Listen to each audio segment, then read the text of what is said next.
Un projet, une idée qui pourrait bien changer notre quotidien. C'est dans la chronique Innovation d'Europe 1 Matin. Bonjour Sandra Freeman. Bonjour Bruce, bonjour à tous. Demain s'ouvre à Lyon le salon européen InnoRobot. Et à l'occasion de ce grand rendez-vous de la robotique, vous nous parlez d'une tendance, le développement des robots dans la santé. Et oui, la révolution des robots de service est en marche dans ce qu'on appelle cette robolution. L'assistance au geste chirurgical est une des innovations majeures dans nos hôpitaux d'aujourd'hui et de demain. Alors quel genre de machine s'impose quand on parle de robotique médicale? En gros, Bruce, il y a deux catégories de robots médicaux. Celui qui guide l'opération par l'image, comme par exemple en chirurgie crânienne, le dispositif ROSA, conçu par la société de Montpellier MedTech. Ce robot est comme un GPS. Il permet de se repérer dans le cerveau sans faire d'erreur, parce que non seulement il guide le chirurgien, mais aussi il calcule l'axe d'intervention et le positionnement de l'aiguille grâce à des images comme le scanner ou l'IRM qui avaient été faites avant l'opération.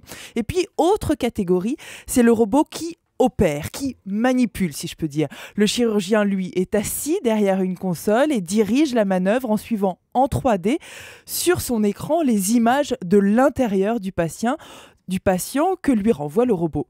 La référence de ce genre de robot médical, le Da Vinci, c'est évidemment le chirurgien qui opère à distance, mais le robot reproduit fidèlement les gestes du professionnel, les éventuels tremblements en moins. Il est capable d'une rotation des bras à 540 degrés qui donne accès à une précision inégalée, et avec cette chirurgie mini-invasive, les patients opérés se plaindraient bien moins des douleurs post-opératoires. Est-ce que ces robots sont déjà sur le marché? Actuellement, il y en aurait 66 Da Vinci en France, dans nos hôpitaux, et 7 ROSA.